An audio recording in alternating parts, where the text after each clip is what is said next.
girls. Welcome to the podcast. We have the Raw Reality girls in studio. You know the thing I was thinking about before when I was talking about this space? I was like, you girls were the first I literally said this people to record a podcast in here. Yeah. Which I'm not going to lie, didn't feel right at the time, but I've come to terms with it being okay. What do you mean didn't feel right? Imagine your dream is to create a podcast studio. Yeah. To record your podcast. Like the studio wasn't ready. No. We recorded it before him. Yeah. Oh. His podcast studio. Yeah. We got in first. Imagine you've been in here for hours getting this studio ready to record your podcast, and then these two girls come in and go, hey, we're going to do it first. And you're just like... We're just claiming our territory. But even when you were coming in, do you remember that we didn't have air conditioning in here yet? Yes. Uh-huh. So we had the thing, like an AC pumping cold air, and then we shut the door, and you girls were like, an hour's all we can do because it gets too hot after that. I remember. Yeah, I do. I literally was going through something. Snapchat. Yeah, and I was like, wow, like we were literally there. Oh, because I was taking a selfie in the mirror and the cyc wall was being painted. I was like, oh, we're here like when it was being built. Yeah, you're the OGs. You're the OGs. You're the beginning of this journey. We run the studio basically. Also, you've been like the first ones to do an event out of here as well. Mm-hmm. We'll be the first one to have a guest as well. On the pod. Mm. No, I think I beat you to that. Yeah. I got you somewhere. Okay. I got you somewhere. I've got one on the board. Okay. But I wanted to ask you guys, because obviously, how did the podcast start? Like, what was the kind of why behind why you wanted to start this? Well, I had always wanted to do a pod, and we were living in separate states to begin with. And I was like, I want to do a podcast, like nervous to do it on my own. Like I kind of had planned to like start one, and then once Lily moved up to the Goldie, she'd come on as a co-host. And I was like umming and ahhing for ages. And then Lily was just like, let's just try and figure it out. Like, let's just see if we can make it work. We wanted to do something together, and we both had big aspirations like for our life. And that was probably the point where everything started to roll forwards, and like our dreams started, like, I guess, turn into a reality. But it was like, I literally messaged Tori and I was like, we need to do something together because we're both so passionate. And I was like, okay, it's time, let's do a podcast. I knew Tori always wanted to, so we just went for it. Yeah. And it was like we were recording on GarageBand separate audios through FaceTime, putting it together like manually. She'd record in her car because the audio sucked in her room, and like we were all over the shop, but like we made it work every single week, and now it's been 2 years. Did you enjoy that part though? Like the grind of getting it started? It was exciting because it was new. Yeah, I did enjoy it because I didn't know anything better, and podcasts weren't huge at that point in time either. So I felt like no one really knew what they were doing, and it was just something fun that we did together. We both had the time as well, which I definitely think helped. But we did that for a whole year almost. Yeah, more than a year. We did it that way. Crazy. And what if, because obviously you guys spend a lot of time together, you live together, you train together, you're in each other's pockets, but have you learnt stuff through doing the podcast that you don't think you would have learnt about each other? 100%. Yeah. It's so interesting. If you go back to the very first few episodes, there's like one that is a Q&A, and I was like answering a few questions and Tori did know the answer to them, and I was shocked because they were very easy, and if you live with me you'd obviously know the answers, and she didn't. So I think our friendship has developed so much over the 2 years, and you can see that through the podcast, which is really cool. Yeah. What about you? Did you find out new things? I think over time from living together, from just getting closer, like you obviously learn so much about each other. I think we just like really learned our strengths and weaknesses within the business together, and we really just like rely on that a lot. Yeah, especially at the start we both kind of did everything, whereas now we have more so like delegated things, and things are very specific to what our strengths are. Yeah, work to your strengths, don't. Yeah. What have you learned about yourself though? Oh, Dean takes it deep straight away. I think I've honestly learnt my strengths, like my creative side, my perfectionism, my control freak in me, like things that I've always known, but like it's just like solidified, which I think I've always, like certain things like being a control freak or being a perfectionist, I've always like demonized on myself, or like most people would. Whereas I'm like, no, that's actually a great strength to have when you own a business. And I think me being the control freak, making sure things are right on the creative side, and then Lily, like we kind of just like polar opposites but the same at the same time. Yeah, I've learnt that I'm not creative, and I've learned that I'm very slow with it. So what is the point in me trying to do something that I literally hate doing, and it honestly like does show, whereas I love like more so the business side of things. I'm so much faster at it as well. So I've also learned how to work with someone. I feel like it was the first proper job where I was on the even playing field. It was either I worked with like at a cafe with girls and you had your manager, or I worked at BodyFit, you had the manager and you're all on the same playing field, but not two people trying to grow and develop. And it's hard because you both obviously have your strengths and have your weaknesses. So you've got to make sure that they do combine perfectly. So I would say I've definitely learnt how to work well with someone to grow something you love. Do you feel like you have to let go as well? Like let go of the idea that you can do everything? 100%. And I know Tori can also answer will have the same answer as me. It's so important to not control every little aspect, and you do actually have to value the other person's opinion. It's both your podcast. You can't just have it your way or the highway. Like it has to be what you both want to do, or else it's not going to work. Because I wanted to have a host with me, like two hosts. I think it's easy for you guys because you've always got someone to bounce off. And you can get guests in, but if you can't get a guest or you don't want to get a guest, you guys can just bounce off each other. And the consistency with the podcast, I think, is how you make it grow and like get to the next level. But like you said, you're with someone and you might not agree on something, and then you've got to. It's the accountability factor as well, because if you have a podcast by yourself, it's so easy to not do the things. It's like, oh, okay, I'm busy this week, I just won't do it. Whereas with us, it's like one person may be down, but the other person's like ready to go. So they're like, no, we're doing it, and you have to keep up. And I think that definitely helps, having a co-host to just keep accountable and keep your passion for it, like keep driving. And I think even if we want to do solo eps, the opportunity's there. But it's like we always know we have each other to bounce off, because, there's so many days where I don't want to do it and she's like, no, we're making this happen, or vice versa.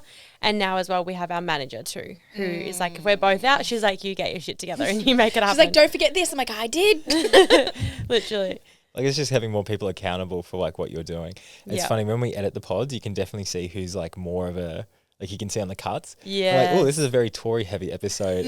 Do you know that going in that you're going to probably talk more about something that's happened in your life because you've had something big, or is it kind of just how you feel and you kind of read each other?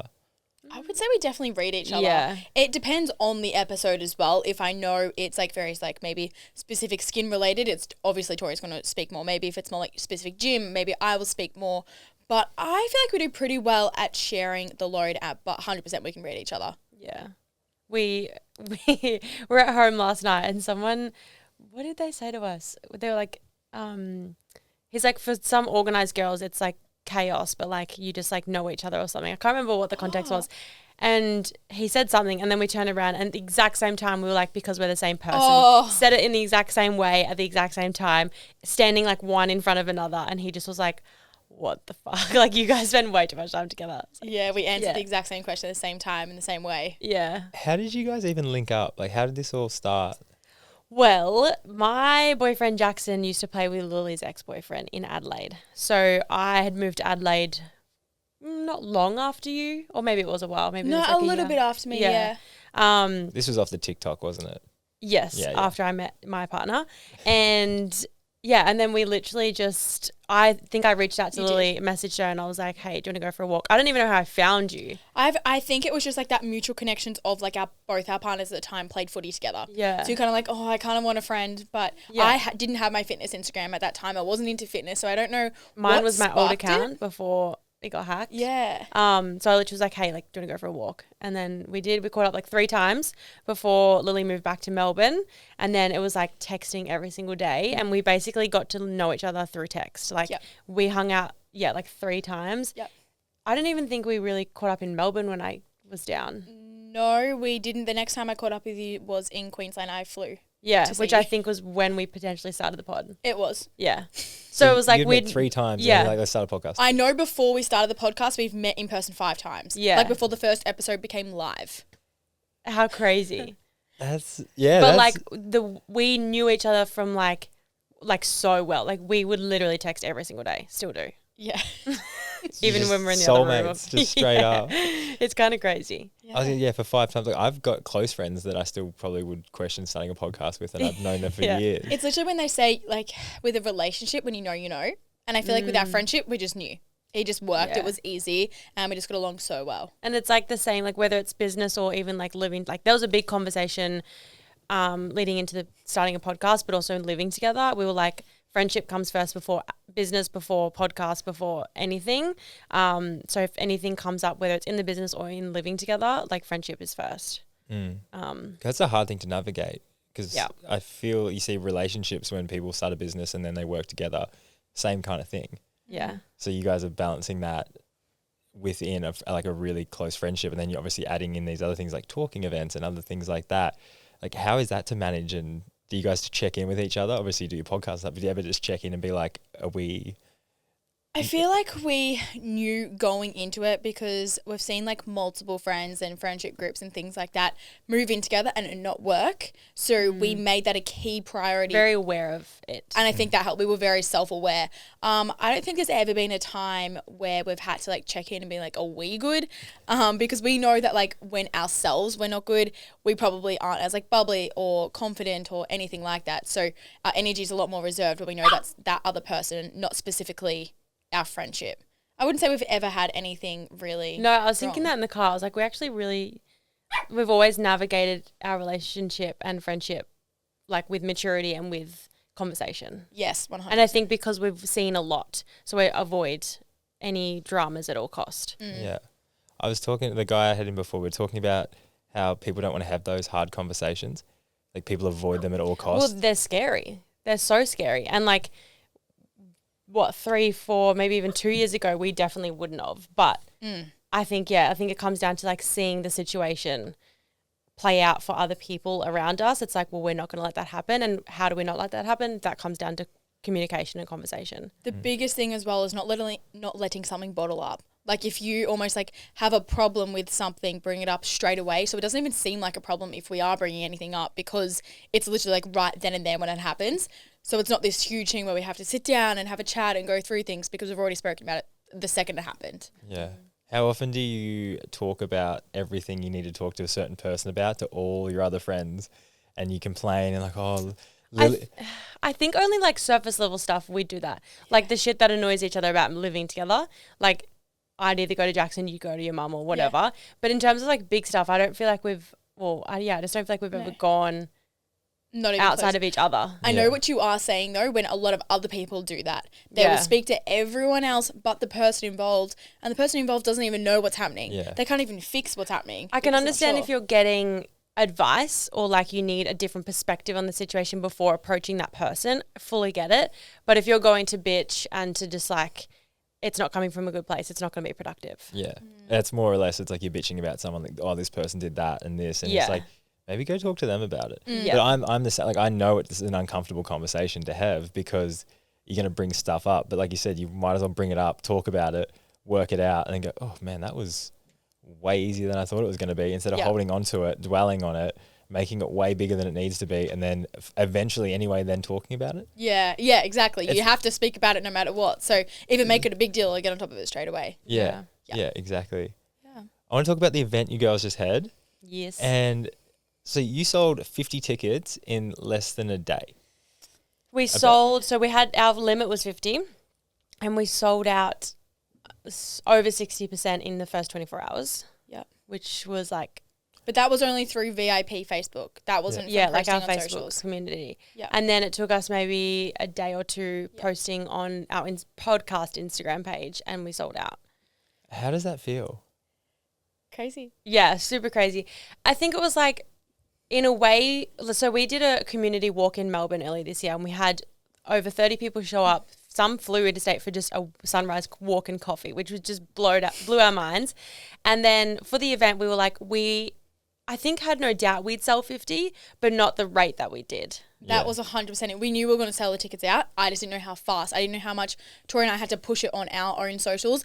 We didn't even have to. Most of our friends and even like listeners, like I didn't even know the event was on. I would have come if I knew. And that was because we literally couldn't post about it because people would be like, oh my gosh, are you selling any more tickets? Is anyone selling one? So we literally kept it as quiet as we could as soon as we sold because everyone wanted tickets. To have a big following on Instagram is one thing. To be able to fill a room full of people and fill a room full of people interstate. Like people come from Tasmania, Melbourne, Sydney, New Zealand. Ellie Beach, wild. Yeah. Like and that's most came alone as well. That was a big thing that I saw where a lot of people just came and like that's stepping out of your comfort zone to go to another state, country to go into a room full of people you don't know, to sit down and listen and talk to people that you only have a connection with online. And I think that's like one of the biggest things we'd probably preach on our podcast is getting out of your comfort zone, challenging yourself. So we'd spoken about it so much, and then to bring this event together for them, basically, for them to have a place where they can meet like-minded people. Like, we get millions of DMs on the day just being like how to make new friends, how to connect with people that are in the same field or like-minded, and just constantly explaining like how that works, and then creating that space for them is what they needed. Yeah, I get you. So Ziggy's really taking a shine to chewing the podcast cables. This dog just comes everywhere and anywhere, and he is getting into that little bit older where he's getting confident. When you joked about that, it's like, I just don't chew the cables. I'm like, I can chew the cables. Yeah. That's fine. I really thought he was going to sleep because he just had a big play. So I'm not sure what's going on here. No, it's so fine. No, because it was funny. The first time I met you girls, we met at a cafe. Yes. And I didn't know who you were. I hadn't heard of Raw Reality or either one of your fitness pages or anything like that. And I went to line up to get a coffee. So we'd sat down. And I was like, do you want a coffee? You're like, no, we're all sweet. I walked in to get a coffee at Tart. There was two girls in front of me, like going, pss, pss, pss, and I was like kind of listening and overheard them. And they were looking at you girls at the table, and they were like, oh, that's Lily, that's Tori. Lily just got out of comp. Tori's just doing that. And I honestly thought you set this up. I was like, this is... He literally came back to the table and was like, did you set this up? And we were like, what are you talking about? And I was like, those girls in there, because I asked them as well. I was like, are you talking about Lily and Tori? And like, oh, yes, do you know them? And I was like, well, I just met them. And I was like, I do. Whoever those girls are, thank you. You absolutely sold us. Well, even I said to them, like, do you listen to their podcast? Like, yeah, we love their podcast. I was like... Here we go. Yeah, you guys are planning people out there. But just, you don't realise, like, the impact and the amount of people that actually do follow you and are invested in what you do and what you say.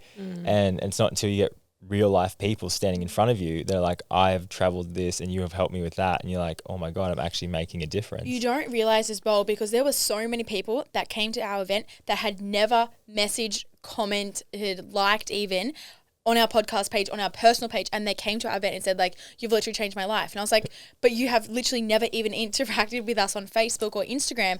So it's crazy. Okay, I'm sorry. Intermission here. Ziggy is... He has a thing for feet. For all the listeners, Tori's dog is in the studio and it is just really enjoying my leg. I wish he was on camera. He really gets those hips moving. Oh my God. He's just coming back for more. No, he's fine now. He's just licking. Okay. Anyway, back to my serious conversation. Yeah, you continue that. Well, I saw you and I didn't really realise what was happening, and then It's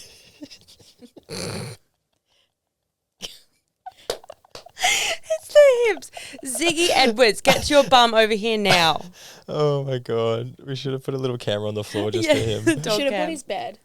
I know. I thought about it and I was like, oh no, surely he'll be fine on my lap. He'll crash soon. He'll crash. He'll hump himself out. Yeah. Just give him a little bit. Sorry, but back my to your... point here is what I'm saying is that you may feel like you don't have an impact online, but the second like you meet someone in person, that's when it all comes to real life. And you're like, holy shit, what I'm doing is actually paying off. But like I said as well, there are so many people that follow you, that won't interact with you, that are inspired by you. And I think that was the coolest part of the event, is actually realizing how many people have been following us for years but not interacted online, but have taken so much value from it. Yeah. And because I always think to every one of the messages that someone sends you to saying, oh, you've helped me with this or you've done that, like there's like 10, 20, 30, 50, 100 people behind that probably feel the same way. Yep. But they're never actually going to make that effort to come out and say something. And then sometimes you'll be out in public. Like a guy came up to me the other day and just... he's just really working the hips. Sorry, Ziggy's back. I don't like when he looks in my eye when he's doing it. I'm really sorry. He's That's okay. just having a moment. He's just going to tire himself out. But I was out the other weekend, and this guy that I'd never met before, don't know, came up to me, and he was just like, he's like, I really enjoy your podcast. It's helped me a lot. Like, keep doing what you're doing. And I was just wondering with you girls, like, do you have self-doubt around doing either the podcast or events or just anything in general, whether it be competing, and how do you combat that, and how does having people come and say you're helping me help combat that? I think even just like firstly to that, I think personally, and I know you're both probably the same, like you will never get over that feeling of someone being like, keep doing what you're doing. It's helped me with this. It's changed my life. Like that feeling will never, ever change. And just so grateful to do what we do. I think with like self-doubt, I think because we've both been competitive athletes, I think we've learned a lot through that. And I think being an elite athlete teaches you self-trust. It teaches you to believe in yourself, because if you don't, you're not going to get to stand on that podium or to give your best routine or whatever sport that you're in. So I think sport is played a huge role in terms of self-doubt. I think now it's definitely, it's been different to obviously sport, because you're now sharing your life online. Like through the podcast, there's not much we won't share.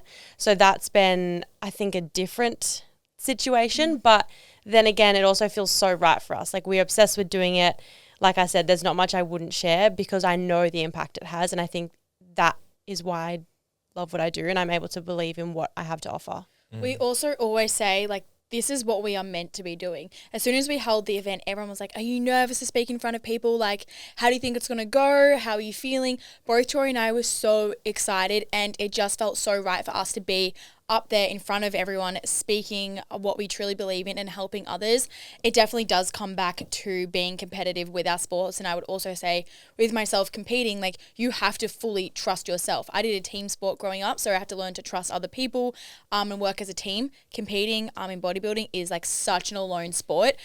And it's really taught me to stay in my own lane, to have no self-doubt. No self-doubt comes from doing the work. When you know you're doing everything you can, you immediately take a step back and like, okay, there's nothing else more I can do. So there's no point me doubting myself when I know I'm possibly like showing up in every single way I can. So I think that has definitely helped both Tori and I get to where we are. I think, like you said, you know this is what we should be doing. Like you're in alignment with what you're doing and your purpose and where you're going. So I guess that comes like that calmness to be like, I'm exactly where I need to be, more or less. Yeah. It's also taught me to slow down. Like before we spoke, I took 3 big breaths. I really like center myself, where I know if maybe I didn't do a high level sport, I'd be freaking out. My heart rate would be higher. I would not be able to concentrate on the task at hand. But from doing the sport and competing, you know how to calm yourself down and how to really stay in the present moment and not let your overwhelming thoughts get the better of you. Yeah, I think it's that we've learned to calm our nerves. Yeah, which is like, because I remember standing side stage at comps, like absolutely shitting myself, and a few of my coaches along the way taught me how to really calm the nerves. So you just naturally bring that into whatever you do next. I guess like every time you said the preparation to doing something, every time you do a little bit more preparation, it just takes that extra noise out. Yeah, it's like you start with. I'm so sorry. You like start with all these different inputs, which is obviously in your own brain, of your own thoughts of like why you couldn't do something. Yeah. And then every time you go to the gym, you get up early, you do a routine, you do that. It's like, oh, that's turning the volume down on that. That's turning the volume down on that. And then like I say, when you get into comp, you can be calm. Or when you get up in front of everyone, you can be calm. It's like you've created this, I don't know what you even call it. Like you've created this mindset around, I know I'm here for a reason and I've created this myself, and like no one else has done the work or seen that. So it's like you should show up and be like, oh, I'm so fine. Yeah, I like what you said as well. Almost showing and proving to yourself that you can do it, because the second you show yourself you can do it and you're going to, the next time you do it, you're a little bit nervous because you can trust yourself and you know that last time you did it to the best of your ability. You didn't freak out. So it's like, what's the worst thing that can happen? And then you go and do it again and again and again. And such like the small habits in everyday life, training, nutrition, relationships, the more you get better at it, the easier it is as well. So it's just like showing up and continually doing it. He's not normally like this. I'm so sorry. He just really likes my foot. Sorry. It's almost like you need to like yell at him. Bed. Yeah, he will just until he tires himself out. It's like a energy burst, and then he crashes. And then he just crashes hard. I don't know if my foot can handle it anymore. No, it's just the barking. I'm like, no, stop it. It's up to 26 minutes if you want to cut it. We can put him upstairs with Lockie if he gets too bad. Oh yeah. Or if he's calmed down now. I just wish we had a camera on the feet, because I think that would just be even just better viewing. Ziggy, stop it. So obviously the theme behind these events and what you like to help people. You like to bring people together and you like to help people. I can definitely resonate with that. But where did that stem from? Where was the the want to actually go, I get so much out of helping people? And like, were you always like that, or did you feel like that's something that you had to go through something to then feel that you wanted to do that? For me, it was definitely going through a really hard time with my health, my mental health. And when I felt like I was completely alone. And there was very few people that I found online that helped me get through what I was going through. So for me, it was like, if I can be that someone for someone else, then, you know, I'm doing a good job. So for me, it was starting to like open up about my story online and being open about mental health, physical health struggles, injuries, and just being like that positive light for someone else going through something heavy. And along the way, it's just grown and grown and grown to what it is today. I guess mine is very similar, but I don't know how to put this nicely. I've never been one to like want to help other people, to put it simply. Like I have been, I don't know, so focused on myself like years on years on years. And there's like been a few times where I've like overly helped like people here and there and put myself at a disadvantage, but it's never been in my nature to constantly help other people. And I would say it's the last 3 years when I've almost like fallen into the podcast and found my purpose and my passion is when I'm like, oh, this is what life should be like. This is how happy I am. Now I want to show other people that it is possible to go from this place to this place. So that is going to be very similar to Tori. And it's also now starting coaching, realizing how much of an impact I do have on other people, how much what I have to say, and when people follow it and when people start to believe in themselves, noticing that change within them has like really motivated me to help more and more and more. I think mine as well. You just made me remember, like through acro competing, I became a coach at a very, very young age where I was like 12, and I've coached all my life from 12 until this year, so 24. And that has always been about helping the younger generation, the next generation of my sport, and being able to help them achieve their goals, I think was the light of it all at the very, very beginning, and being able to be that role model and be that someone for someone else. And like you said there, when you see someone else grab a hold of what you're saying and use it, like that hits in some place that feels amazing. It can be the most simple thing as well. For example, when I did cheerleading, helping someone like do, let's say, a handstand and giving them a very simple switch or like movement to be able to help them, and they do it and you're like, oh, that worked. Oh, cool, you did that because of me.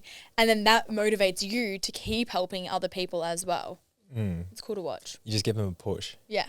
You always tell people when you're helping, it's like you're not doing it, you're just pushing them in the right direction or giving that little bit of extra momentum down the path that they obviously want to go down. Yeah. Did you find it was hard? You said, talking about being hard helping people, did you feel like being an athlete, that mindset around being an athlete and like mine, what I have to, like, it's, you get very centered in like, I'm doing everything for me, and you're almost, I talk about selfish isn't always a bad thing if you're going towards what you think is best for you, but it also steers you in a direction of you just doing what's best for you. 100%. I think the reason why it wasn't like my whole personality when I was younger is that if I got told something, I would do it. I didn't need help to be able to do the thing. Even like now, I don't need help to go to the gym. I don't need help to start my business. I don't feel like I need as much help. I would love support, but help is a very different thing. So I'm internally motivated. So I just thought everyone else should be the same. So if someone comes to me and they're like, oh, how do I do this? I'm like, just do it.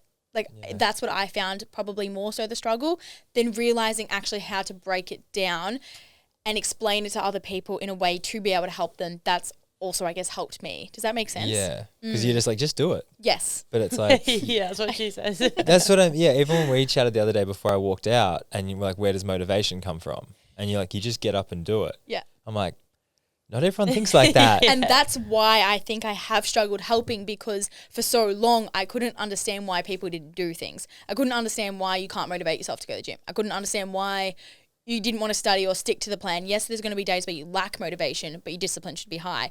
I didn't know how to teach that. And now I'm happy, like I've gotten to a point that I've almost learnt how to through the past, I'm going to say 3 years.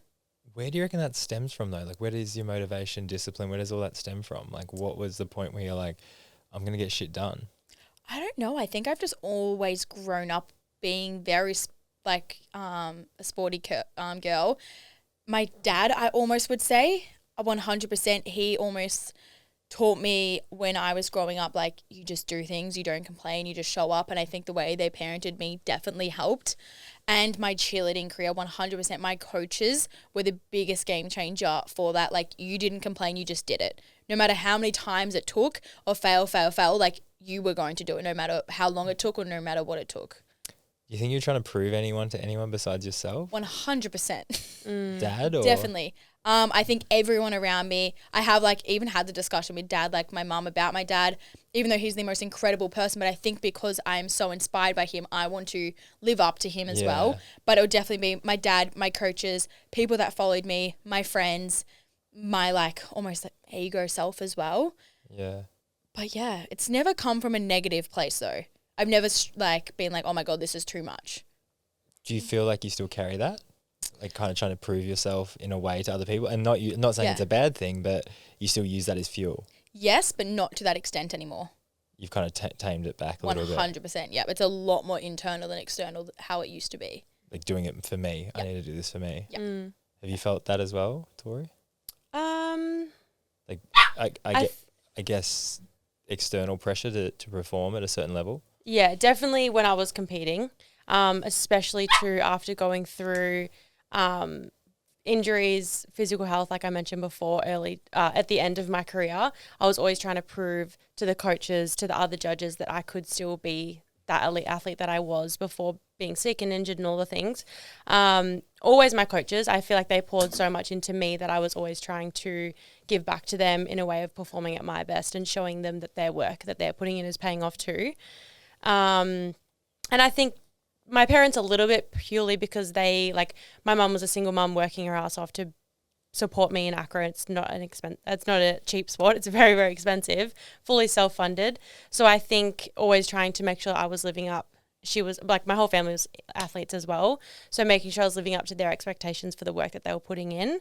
And I think now it's more just like my own expectations. Like I've proved myself time and time again that I can achieve all that I want to. So I'm constantly like leveling up those goals and then I'm trying to meet my own expectations. Because I remember when we talked and you obviously had everything that went on and you needed to leave, but you also were telling me like you found so much happiness in all this other stuff. Yep. And you kind of looked within a little bit and said, well, I actually get so much happiness out of coaching and helping others and all that, and I don't need these things. How was that transition through realizing you don't need these things that I guess you obviously thought you needed, but or as well thought that your family and everyone else wanted you to do, and you felt like you had to live up to that? How was that transition from going from a thing that you had always done to then not? So challenging. It was like an identity crisis. And definitely thought I got through it when I was like retiring and stuff. And then it kind of came back up this year actually. And it's definitely been very much an internal thing. I think when I left and retired from gym, I wasn't ready. Like I wasn't done. And I'd always left saying that. So I was never finished. Like I still have the conversation to this day. Like I was never finished when I left. I left because my mental health and my physical health needed a break. So I just really needed to give myself time to get back to my eliteness, I guess you could say, as a competitor. And then honestly from there, it was just having the conversations with people and being able to be open through, I guess, the retirement, because you're going to need to speak to people. Do you think you'd go back and do it again? Yeah. Don't ask her this question, Dean. So just like, I'll give you a rough story. Basically, it's very heavy focused in Sydney. Melbourne was my old gym. I'd love to go back to my old gym, but I just wouldn't move back to Melbourne. I also probably wouldn't move to Sydney either. There is one gym in Brisbane, but like to make it happen on the Gold Coast and continue the life that I have here is very difficult. I need to find my own coach, probably fly someone from interstate, but that means how am I going to give them a full wage to coach me X amount of hours a week? I'd have to find a partner to compete with, then a gym, register the gym with Acro. Like there's a lot to it. And I am doing so much other stuff now that lights me up just the way that did. However, that feeling's still there though, hey? Oh, 100%. And the more that I see, you know, Jackson, my partner, him playing footy and living out his dreams, Lily doing bodybuilding, like just all these different things. Like I'm an athlete at core and like I always will be, and I miss stepping out on stage. And I think the event for us, I think almost scratched that itch. I'm like, I'm on stage. This is my new performance. So being able to do that just like lit me up so much. Why don't you add acro to the performance? I really could. I'd give everyone a show. That's what I mean. Yeah, like maybe I'll create my own little solo. well, surely you could, like, you'd have someone in the industry still that could come and. Yeah, definitely could. There is an opportunity that's coming up for me in the next week that I've not told anyone yet. So in the next week? It's the next week. I've literally, like, Jackson knows and my mom knows, like, that's about it. Are we about to announce it on the DNMs with Dean podcast? Yeah, why not? It comes out in probably a couple of weeks anyway. So yeah, it's fine. So basically, I feel like everyone should know, but not everyone does know. Cirque du Soleil is the biggest circus company in the world. If you're an acrobat, a gymnast, like even divers, like there's so many, like any performer really, most of them, your main goal is to make Cirque du Soleil. It's literally the biggest company in the world. They travel the world. They have shows in certain countries. It was always my goal once I'd finished Worlds to go to Cirque du Soleil. I put my show reel in and took my resume in, sent it in. Once I retired, didn't like hear anything. I was obviously focusing on my health and getting back to a healthy state. I was reached out to them in 2021, I think it was. Basically, they wanted me to go to Montreal, which is where their head office is, and train for 3 months and train up for an all-female show in Florida. So it's like a put show in Florida, like they don't travel around, which I thought was awesome. Unfortunately, because of COVID, I couldn't make that happen.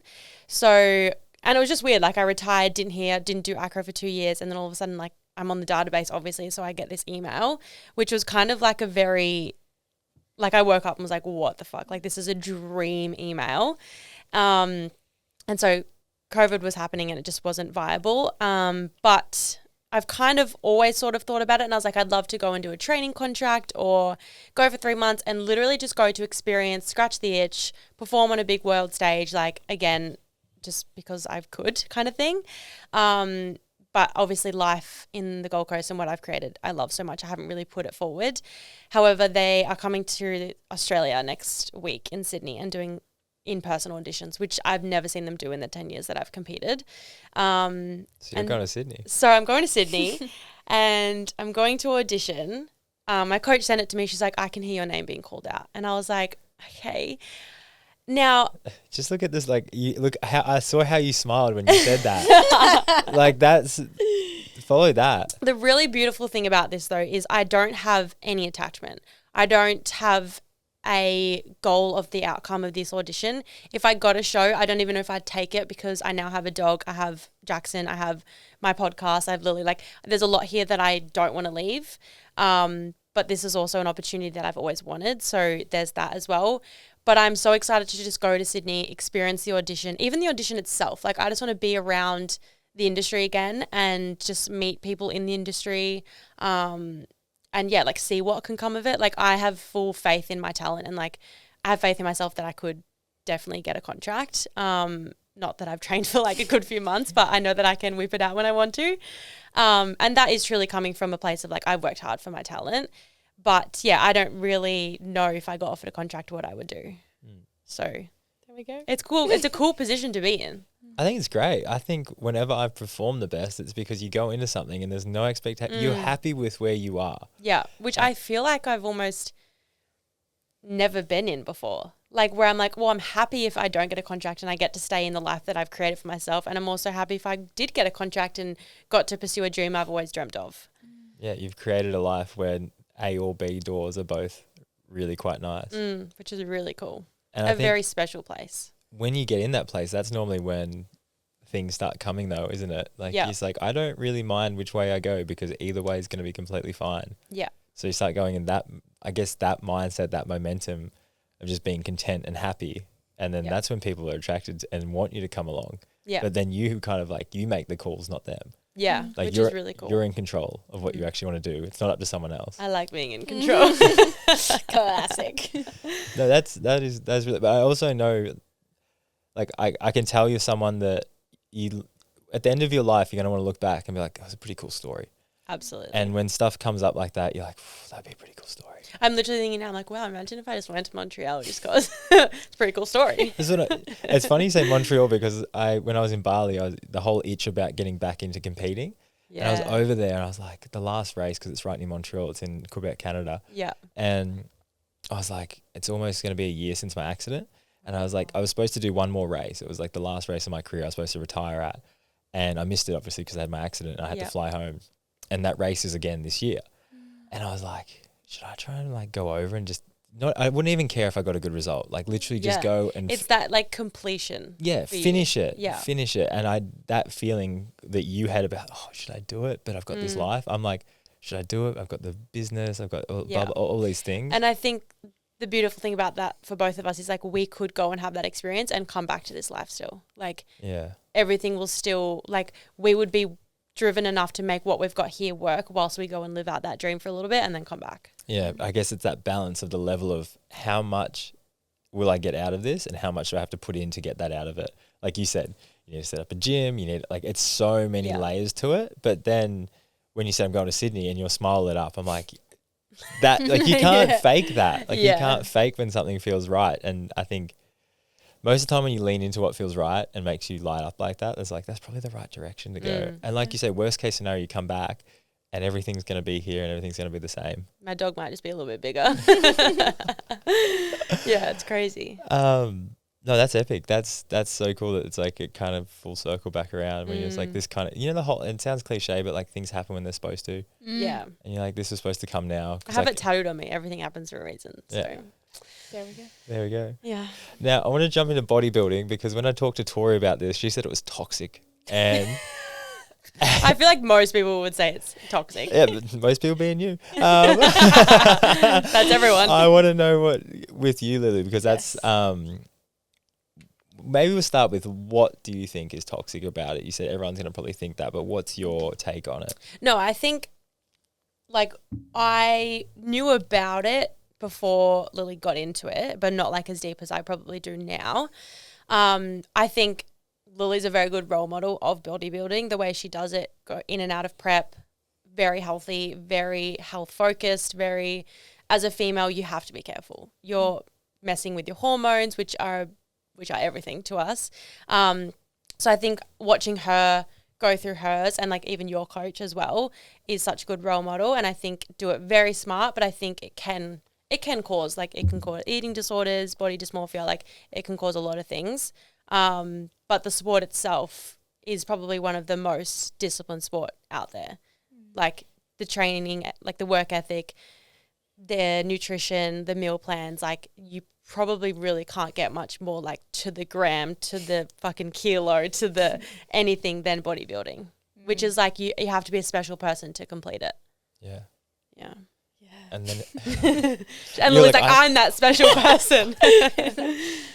I did also have a very similar view before heading in, and I think I was very self-aware in the fact that if I knew it was affecting my relationship with food, I was going to be unhealthy, I would stop. And I 100% even to this day will say, if my body is getting to a point where I'm not getting my cycle back, I'm constantly down, my hormones are out of whack, I'm not feeling good, or my relationship with food is like going downhill, I will pull out in a second. So that is like very high on my priority list. Even like I moved coaches at the very start to make sure I was with Beck, who is very hormone and health focused, to make sure I did have the best experience I possibly could.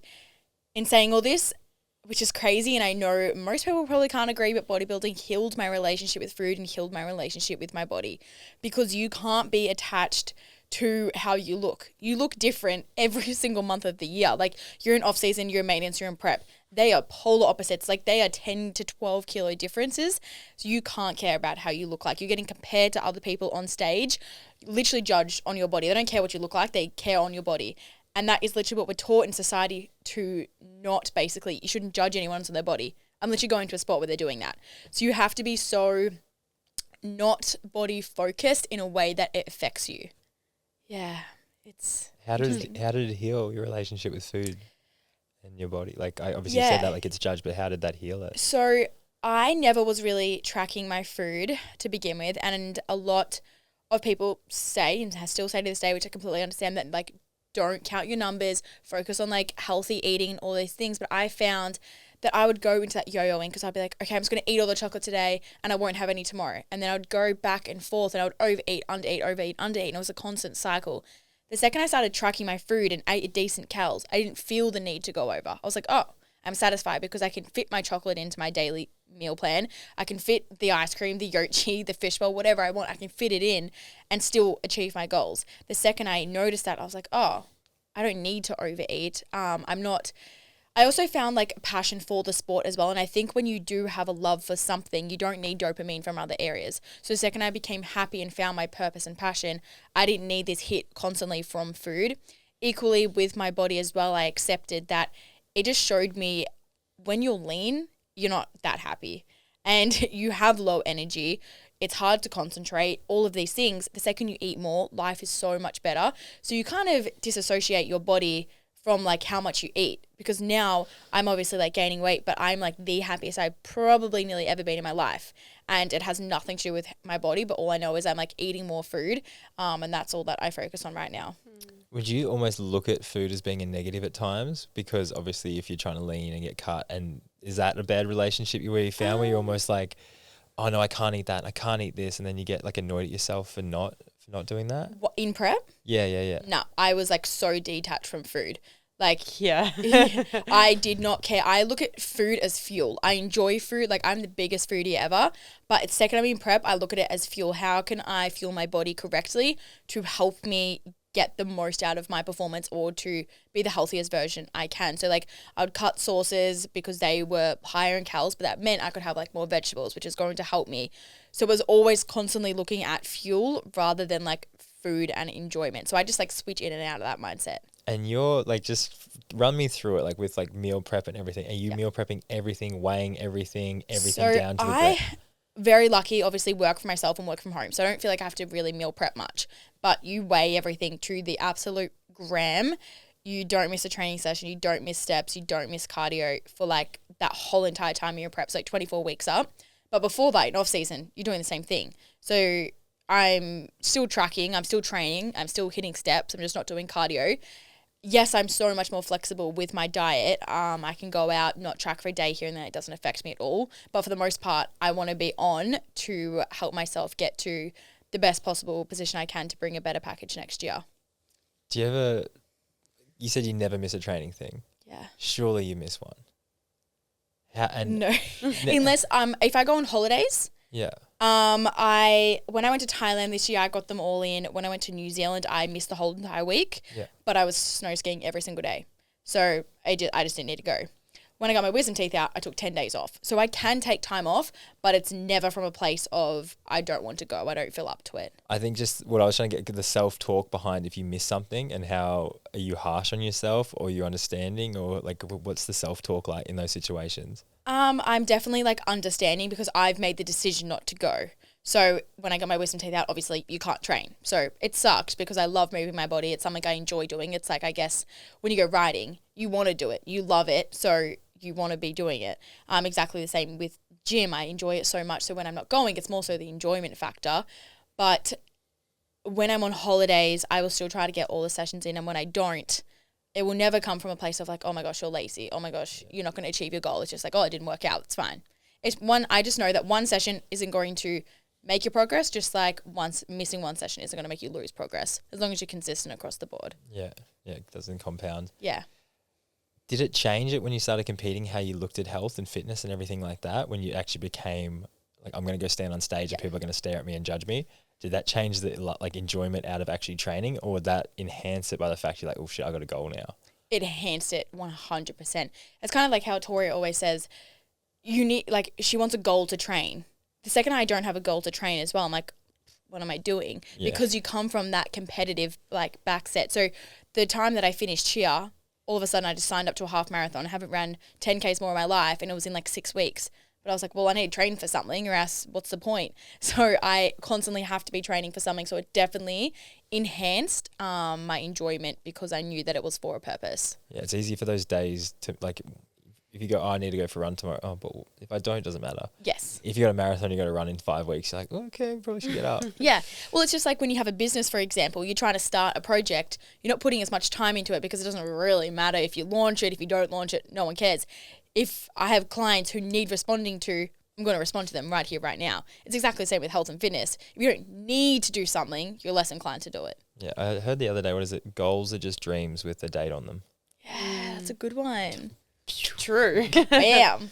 But like, how often do you think of something and you're like, oh, that'd be nice, but you don't actually speak it or write it down or anything like that? And it's like, well, there's no real power to that. It's off in the thoughts. I want to change a little bit here. I want to talk about relationships in being an athlete and trying to maintain relationships and like romantic relationships. How have you guys either struggled or worked well with maintaining a romantic relationship and also competing at a high level? We have very polar opposite views, so you go first. Do we? Well, I've had a negative one. You've had a positive one. Not my ex. Oh, I haven't heard this one. Go. Something you don't know. Well, so when I was competing, I was in a relationship for 6 years. So we were together, for a long time, basically since we were like, wow, why can't I do maths right now? Like 13 to like 18.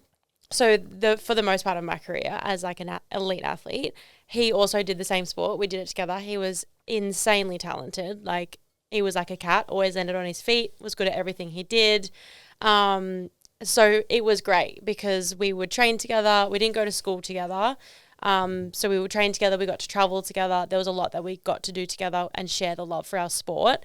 And then it wasn't like, it was all fine and well until basically he ended up retiring. He had a back injury as well, with his goal to make Cirque du Soleil as well, and probably did have it at his fingertips, but chose a very different path, which then led to us splitting up. And what was the path? Just more party, kind of took time off to recover from his back injury, but then just got distracted with going out and being an 18-year-old basically, which like I did for a little bit as well, like later on. But just like a wasted talent. Like he was really talented. Did you always kind of like the fact being young as an athlete because it steered you away from that life? Yeah. And I also went to a sports academy school. So my whole life was sport. Like I'd go to school and I'm doing 10 periods plus of sport a week. I leave, I go to training for 4 hours a night. I come home, my mum's training PT people in the garage. Like my life is sport. It always has been, and I love it so much. Has that changed at all? Not really. Like I think I've just always been around sport, whether it's like fitness, gym. Now Jackson, my partner now, like doing footy, Lily and bodybuilding. Like I love it. Like I would love to be around any atmosphere that is sports. Like I don't know, I've just grown up around it. So I'm like, what do you think like the competitiveness of it, the drive, like all of it. Everything that comes with being an athlete, I'm obsessed with. Like the challenges you go through, the goals you're working towards, the amount of hours you have to put into training, literally everything. Like there's not much that I wouldn't. The sacrifice. Obsessed. Well, I think it just cuts a lot of the crap out, doesn't it? Yeah. If you meet someone like this is a professional athlete and you're like, without even knowing anything about you, like you just all those things you rattled off. Don't think I could not date an athlete. Like I think we've spoken about this before. Like I think you need someone who understands you, and someone who, I think an athlete at heart is like they get the drive, they get the discipline, they get the passion for something. So my ex and I split up, when I was 18, and I competed for 2 more years. In that 2 years, it was kind of hard not having like that support there, because obviously he understood the sport. He understood me a lot. Like obviously we'd been together for so long. So I really had to lean on my coaches and my friends and family at that time. In my retirement, it was very much like I had like completely lost myself. I was going through it mentally, physically, literally all that you could think of. So it was a lot of, that's kind of when I got into like my party girl era, drinking away emotions, didn't want to feel anything, had no idea, had no passion, was very sick. So it was kind of jumping from like person to person, basically looking for validation, affection, some sort of attention. Until, I met Jackson on TikTok, which you guys would have heard in my last episode with Dean.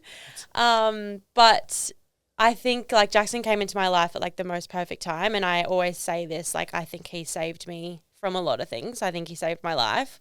And now being, I guess, the opposite way, like me not being an athlete, so to speak, right now, he's, aiming for all his goals in football, AFL. And I think just like knowing what it takes to be an elite athlete, like I'm not going to get in the way of that. And I think, we've done long distance, like when we were talking about me moving to Queensland before he was ready, because he was still playing footy, he knew I had to come to Queensland and pursue my goals. I knew he had to stay in Adelaide and play footy for the club he was at. And like, there was no questions around that. It was like, okay, so how do we make this work outside of that? And then even when he was deciding whether he was going to move or not, I was like, you decide for you. If you need to stay in Adelaide and finish footy there, like, you've got to do that. Like, I wouldn't want you to move to Queensland for me because, one, you'd resent me. Two, you wouldn't enjoy it. You have to want to move for yourself and for your career here. And yeah, I'm the first person to be like, have you got enough sleep? Have you drank enough water? Have you eaten enough food? Are you eating enough food? I'm always constantly saying, like, the answer is no. Yeah. Bodybuilders over here like, eat all the food. Yeah, like, I will just constantly be like, you have to put your best foot forward on that field. Like, I want him to make it probably more than he does at some points. Like, he's probably like, just chill, like, it's fine. And so it's just nice, like, having that understanding on both ends. And the same for him with the Cirque du Soleil things. Like, if you need to go and scratch this itch you've been complaining about, like, you go and do that. So it's just the support that's like... It's so nice, but so many people would not understand that situation. I know I've always struggled with that, with relationships and being away, and especially in a sport where, okay, you're in Australia for a lot of the year and you have a lot of free time. Like, obviously you get up, train in the morning, recover, like, you've got a lot of your day to kind of do what you want. Yeah. And then it's like, you meet someone, you get along, great. And then it's like, all right, see you in 4 months. Yeah. Nothing, like, no contact. And it's like, how do you balance that relationship with someone where it's like so polar opposite? And I guess, like you saying, if you're actually dating someone that is driven towards a goal of being an athlete, they get it. They're like, and they understand it. But that's, like you said, I kind of always thought, like, I wonder what it'd be like to date a professional athlete, because, like, I've never done that. But I've always been, that's what the athlete. The athlete. That was your role. Yeah. That was my role. And I don't know what that would be like, but I also thought you would be super understanding because you know what it takes to do that.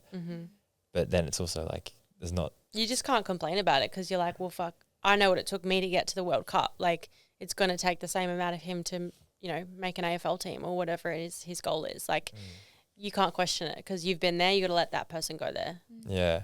But like you said, it's like, because I think the biggest thing out of all that is, like, to attain something you want, you have to learn to give stuff up. Yeah. And people don't want to give that stuff up. Like, you had to give away being with him for a large amount of time and do long distance because you were both chasing separate goals. Yeah. Like, you got to give shit up. Yeah. But everyone wants the whole... They want their cake and they want to eat it too. Yeah. Which you can't. And then that also goes to show how much stronger it's going to be later on because you've let each other live out your goals. I find that the relationships don't work when one person's trying to pursue the goal and one person's holding them back. That relationship will not work because then the other person's not going to do X, Y, and Z that they want to do, end up resenting that person, end up not living out their dream, and then it doesn't work because they hold on to all this, like, I guess, anger inside them from that other person holding them back. And sometimes that person doesn't let that, like, it doesn't mean it at all, but it's because they don't understand as much. So you can tell the relationships that are strong, they have sacrificed things and they get it. Yeah, you got to let go. Yeah. It's tough though. It's tough out here. It's not a good. It's not a good feeling though. What about with you, Lil? Because you were saying that you have polar opposite. Yeah, well, obviously my ex and Jackson played footy together, so he was also a professional athlete his whole entire life. We got each other in that aspect. Like, he would travel every second weekend to a different state within Australia to play. I moved states twice for him, so I gave up my life in Melbourne to move to Adelaide. Then I gave up my life in Adelaide to move back to Melbourne when that was like, I loved living in Adelaide. Again, gave everything up in Melbourne to go to Perth. Like, I was following him around essentially to help him chase his dream. Never once did I complain. Never once did I question it because I knew that that's what he wanted to do. And I was also in such a good position at that point in time to be able to do so and to be able to go around with him. So I'm very grateful for that. But then so I felt like I understood completely his sport. It took up like basically our whole life. Going into like my sport and then starting to follow my dreams, he couldn't quite understand it. And I get bodybuilding is such a different sport. Like, if you're not in it, goddamn, it's hard to understand. And especially because he's come from a background where that is, I'm not going to say not acceptable, but it's just not a thing. He's come from like team sports, not someone training in gym to get up in bikini on a stage, right? It's completely different. And I would say that he was like overly protective in a way, so he didn't really feel comfortable at times. And again, I do understand that because I've heard so many other relationships get impacted because of competing. But at the end of the day, if it's something that someone wants to do, you have to be supportive no matter what. And there was a lot of times throughout that prep that I probably reserved a lot or didn't speak about it. I would never do I think I only really felt doing comfortable doing check-ins in front of him at the end because I was so nervous of what he had to say or what he was thinking. And then it made me really feel like what I was doing wasn't right, or I didn't show as much on social media as I probably could have or speak about it and those things. So then I competed and we were together, and again, it was a hard balance. But then coming into this second comp where I was single doing it, and again, nothing against him in a way, we just didn't see eye to eye on competing, which is going to be okay. Being single this time competing, a whole different level, and it is such a selfish sport, so I completely understand that. But I felt like I could be whoever I wanted, do whatever I wanted, and had my family, had Tori and Jackson support me the whole entire way, and it was a very memorable experience. And then even now I'm starting to see someone who completely understands bodybuilding, seeing the polar opposite is crazy. So I think it's some people just don't understand your sport, and it actually does take away from it. I feel like I could never I was just thinking about that as you're talking. If I was to see someone, I couldn't just never be no, you can't do that.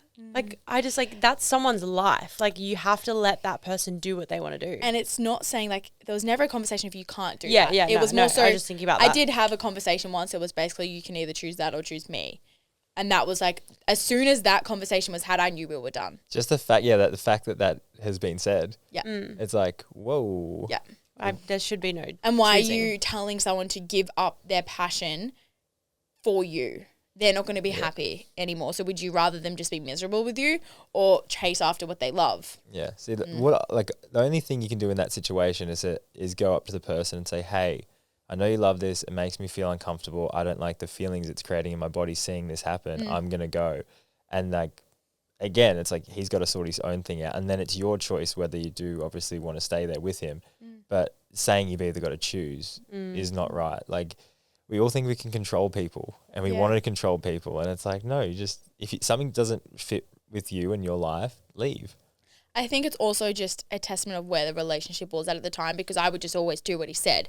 So it was also, he got so confident in just saying him whatever he wanted because I would follow through with it. The second I found competing, it was something I loved so, so much. So I was starting to be push against that. And he was whoa, what's happening? I'm not used to this. And then that's where it definitely caused some conflict in the end. But it is what it is. Like you said, though, when the right person comes in, you're I don't need to, there's no pushback. Your preps this year is going to be fucked. Just with the people you have in your corner, I'm good luck to you. Myself included, but anyway. Scared. Wait, good luck to who? Her, when she competes. Because she's got so many people fighting in her corner. Supporting you and pushing you. And the other day, I'm in off season, just FYI, I can do whatever I want. I've hit my calories for the day. I go and grab a taste of a Kit Kat. And the man goes, do you track that? I was no. Wait, the man? Yeah. The man she's seeing. The man you're seeing. Yeah, it's how you said that. I was did you buy this from a 7-Eleven and the guy behind the counter? Everyone's watching. I was no, I did not, but I will. I love how you refer to him, the man. The man. The man. All right, girls, I will let you go because I know you guys are busy bees. No, but I'm gonna ask you a few questions at the end. I'm ready. I want to ask you. I normally ask these, but it's the first thing. If you go back and give yourself advice, and because I was thinking about this the other day, and it's kind of, when something starts triggering you because you keep hearing it, but everyone's I don't live with any regrets. Me. But you say that, but every time you do something, there is some if you don't go to Cirque du Soleil and you stay here, there's regret in that. It's you can live with that, and it's what regrets you can live with is that's your whole no regret is what you're happy to live with. But there is certain directions that you don't go in life, opening the studio. There's regret of maybe not traveling as much, but I can live with that. That's fine. Okay, yep. You know what I mean? So it's you carry some level of regret. I don't think that's a bad thing. I think we've just put such a positive spin on the way we look at it. Yeah, I think that as well. But I was just thinking for someone that maybe isn't as mentally strong, and you just keep saying to him oh, I have no regrets, and this person's well, fuck, I've got heaps of them. And it's it kind of separates you and it almost puts you too high on a pedestal because I was thinking about this the other day, every one of us, no matter where you are in life, will feel different levels of emotion. It's not about not feeling them, it's being able to deal with them. So it's like if someone does something to you and it pisses you off, but then you don't go write a mean comment on fucking Instagram, or you don't swear at them, or you don't do whatever, that doesn't mean you didn't feel angry. That means you could process and deal with it and then actually live your life in a happy way. Just because someone's reactive to it doesn't, like, not reactive or reactive, they can both still feel the same thing. So I was going to ask you if you could go back and give yourself advice or change something, and without the whole idea of like there is no regrets, what do you think that would be? Mine would be to just do what makes you happy and not, I would say like my biggest regret in the past, I'm going to say 5 years, is constantly making someone else happy and not myself. And I think I could have achieved more in the last like few years. Obviously I'm irrelevant the past 2 because they've been the best years of my life, and I did still enjoy my life over the past few years, but I was constantly making someone else happy at the sake of like my own happiness. There was so many paths that I didn't go down just for someone else. So my biggest piece of advice to younger me is just do what makes you happy, and if something isn't working out, let it go. What was the thing that made you like when were you like, I need to make myself happy? Was there like a catalyst to that, or a point where you changed? Europe. I would honestly say becoming close to Tori. Like, she opened my eyes to so many things, and the way that I looked at myself and the confidence within myself. Everyone around me was like very, I'm not going to say closed-minded, but I didn't really know anything else. The second I met Tori, she did not know any of my friends. She didn't know my past, my history. So she could look at it from a completely different perspective, and then taught me that there is so much more to life. You can achieve all your goals by yourself. And I think the second that I knew I could do everything by myself, I was like, oh, why do I need someone else in my life who feels like constantly bringing me down? I can do everything I wanted to do in 10 times. Wow, emotion. You've never said that before. There you go. Interesting. I'm not crying, my eyes are just wet. I knew you were going to cry. I'm trying to think of mine and I just don't know. I was thinking and then I started listening and now I'm crying, so there's that. But how nice is that though, that like you can have that impact on someone, that's like you can change the way they view themselves. And I guess that's probably, that builds on why you guys have these events and do the podcast. It's because you know that if you can alter how someone sees themselves, and that's why I like to do this stuff, because it's like I always tell people, like, you can change everything you're doing. You can do so much more. And I think if it's said from someone that has changed their life and has made it into a positive, it's like you want to just give that back. Yeah. Because it's like, why not? I have one. Okay. I think I would tell my younger self that no goal is too big. No dream is too big. Because the first thing that came to my mind when I say this, and I mentioned this on our last episode, is how when I was going to the Worlds, we had the goal of podium finishing. A coach said, you won't make that, it's too big. That was like the first point where I was like, okay, yep, listen to that. Obviously, you're listening to an adult who knows what they're talking about. To then go into that Worlds and beyond, and knowing you just have to put in a little extra effort. You just have to do a little more work, and you could, and that comes down to believing that you could achieve that goal. Because if you don't, then you're just going to like gradually just like go through the motions.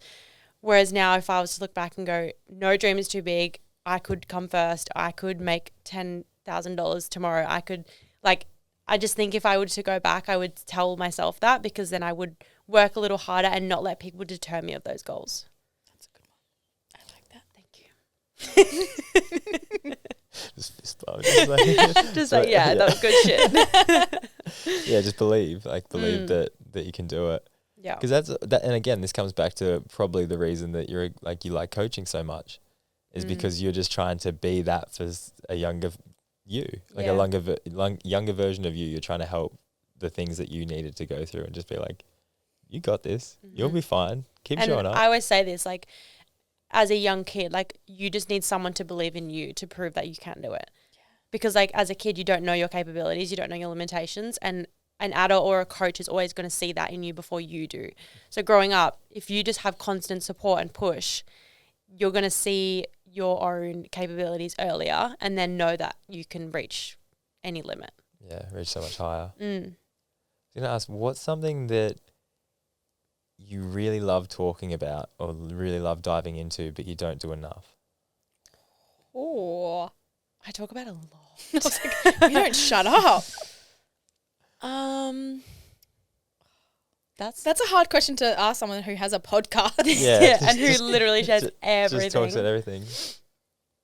I really don't know that there is. Like, if I had maybe an hour to think about it. Open book, yeah. I guess you girls just do share a lot. We do. Like, Do you think? Okay, let's change it then. Do you think the fact that you do share a lot and are very open, do you ever feel like that can somewhat have or possibly have a negative impact in a way as well? Because I was thinking about this when obviously you started seeing someone, and you're not obviously saying their name, but it's being very broadcasted on like a grand scale.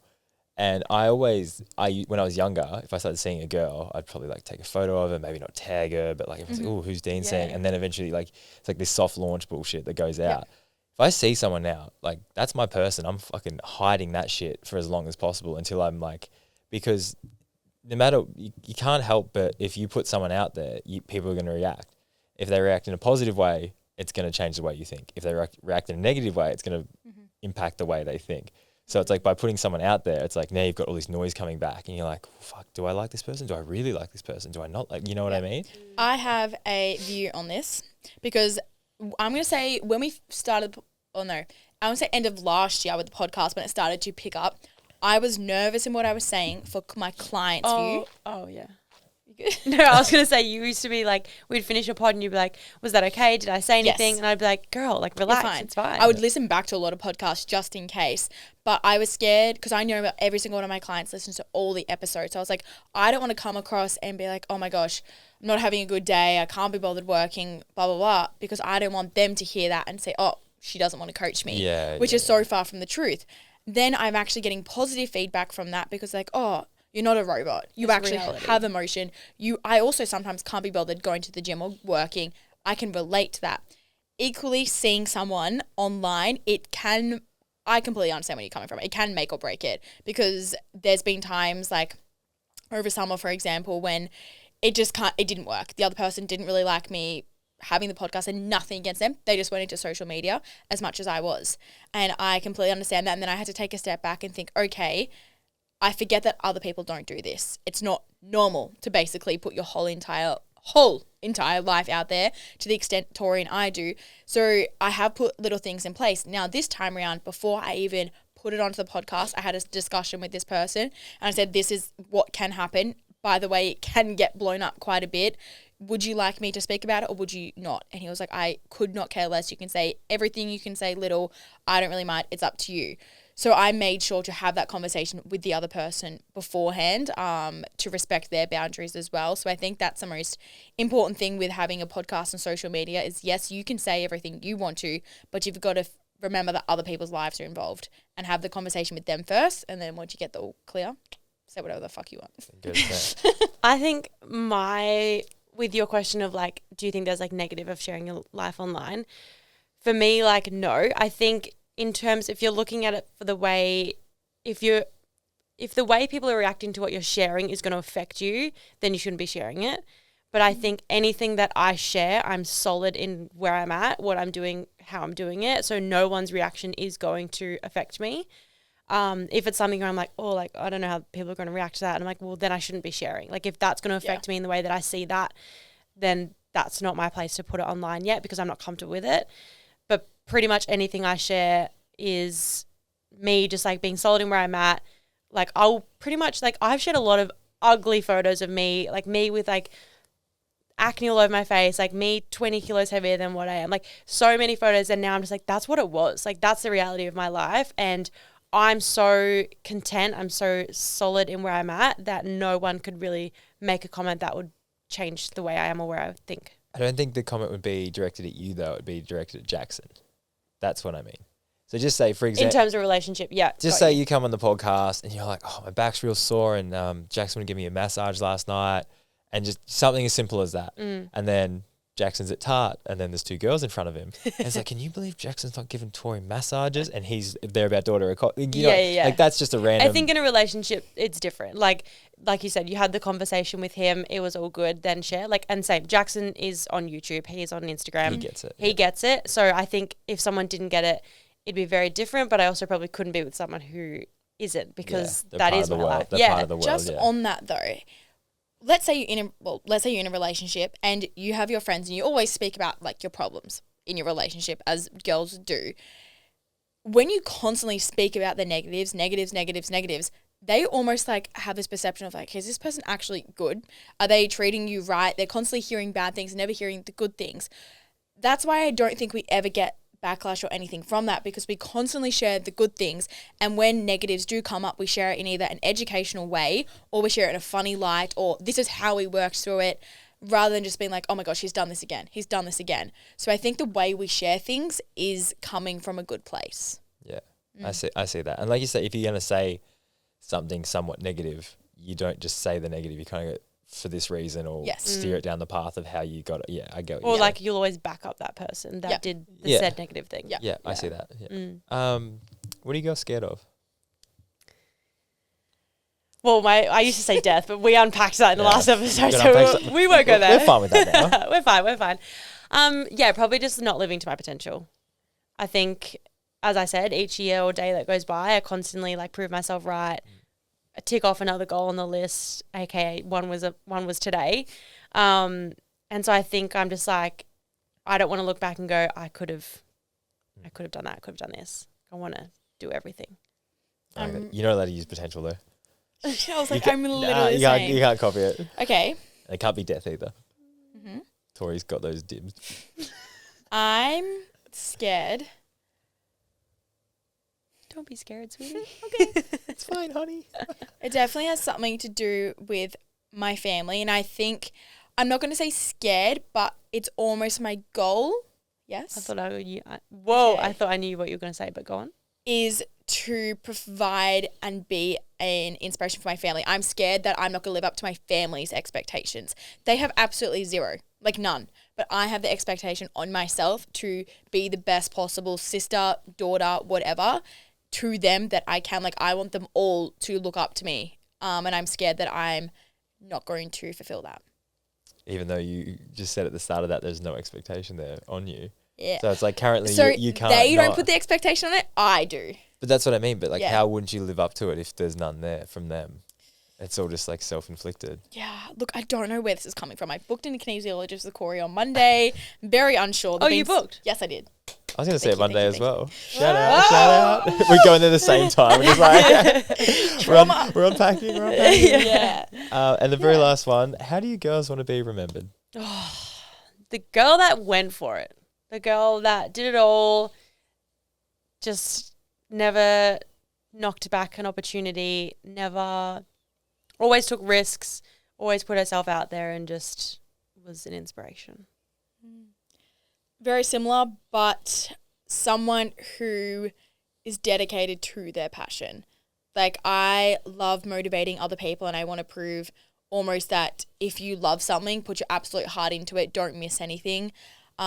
Especially, I'm just going to like use bodybuilding because it's my whole entire life right now. But I love proving to people that you can do more and be more, and I want them to take inspiration from that. Like, when it comes to their sport, like sacrifice things, like people look up to me in a way like, wow, I love that you've been committed for the past like few years, you haven't missed a beat, and that's how I want to be remembered. That person, getting after it, and just like a boss ass bitch. Yeah. High, vibrant energy, nice girl. Oh, I love it, girls. Well, boys, is there anything coming up? What's coming up that people like? Is there something exciting? There is actually. What have we got? If you are ready to go into summer feeling fit and confident and inspired, we have something very exciting coming. It has not launched yet, but it's basically, can I like say what it is? Yeah. It's basically a program for 6 weeks leading into summer, but not only gym program, we're going to include mindset, there's going to be live calls, and basically a way to connect with our community but inspire you going into summer, or maybe not summer if you're in another country, but just to like feel your confident self going into the next season of our lives. Low ticketed as well, so get your ass in there and up level. Ticket. You're Love lucky, it. Guys. Love it, girls. Love it. Amazing. All right, thank you so much for this, the OG Nest podcast, girls. You're all so welcome. Thanks for having us. us. It's like the end of podcast. Like, yeah, is that real awkward? Just like, yeah. See ya. Wrap it up. Okay, bye. Bye.